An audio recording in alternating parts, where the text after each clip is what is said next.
The biggest problem in America today is that more and more citizens are falling between the cracks of the law. They literally cannot afford access to the courts. And that means that there are less and less citizens, usually the wealthiest and the corporation, they are the people who actually are gaining more and more and more access. In 1939, the State Bar Act of Texas was passed.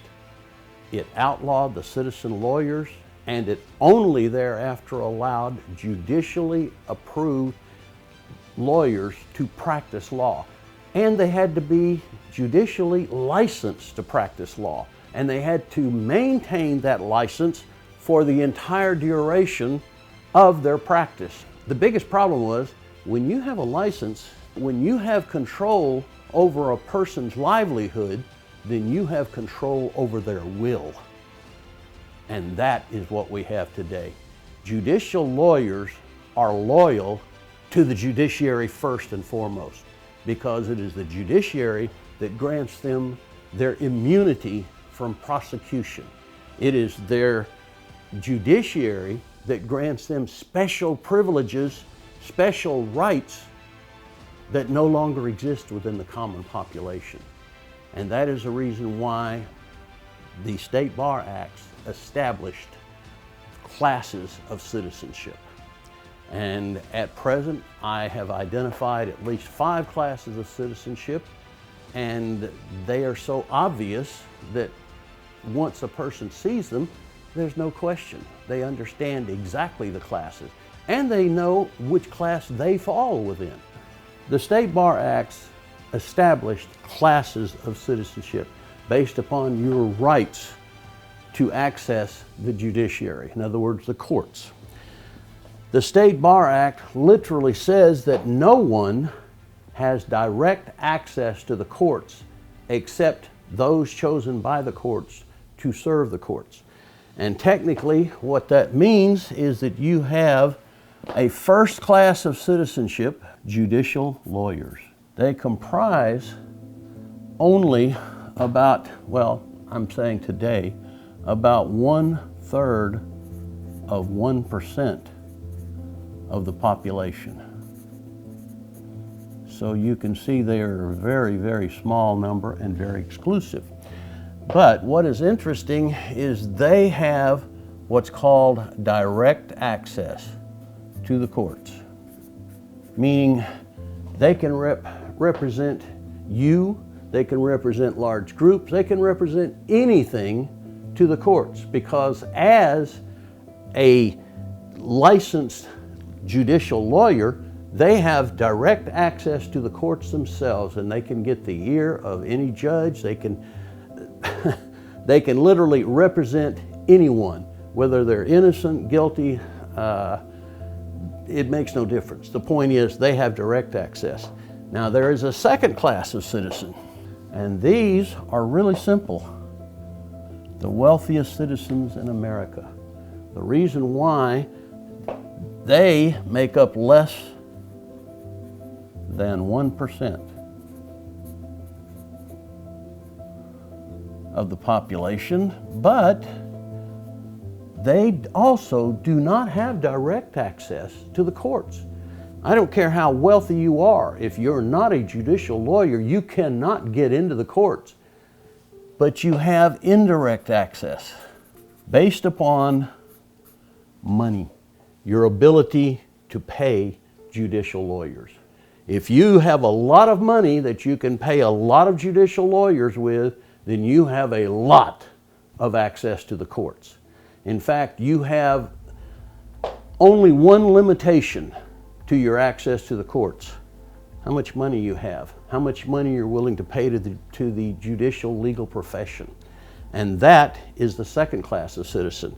They have money, which gives them access, but it's still indirect access. And then you have the third class of citizenship, which is the working classes, what we used to call the middle class. Now, interestingly enough, Most working class citizens do have access to the courts, just like these people do, but it is indirect. Most working class people in their entire lifetime will never be able to afford more than one or two instances where they have to go into court with a judicial lawyer defending them. Most working class Americans, if they do have to go into court, will usually have to shell out a significant portion of their earnings and may have to actually take out a second mortgage to afford a judicial lawyer. And then we have the fourth class. The fourth class citizens are what you would call the people that suffer under welfare. Now, the fourth class and the fifth class that I have identified, because they have little or no money, usually don't have a home to get a second mortgage, things of this nature. If someone in their family or they themselves are arrested or run into trouble, they are the ones who go looking for pro bono lawyers. Meaning, I don't have any money, so you go and you're looking for a lawyer who'll take your case based upon, I want to save my family. I want to save, whatever little property I've got. The point is, they're looking for pro bono help. But that's where the fifth class comes in. Technically, both groups become beggars to the judicial lawyers, and there is nothing they can do about it.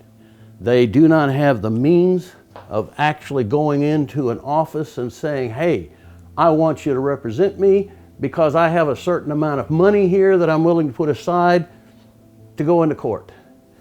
These people do not have that.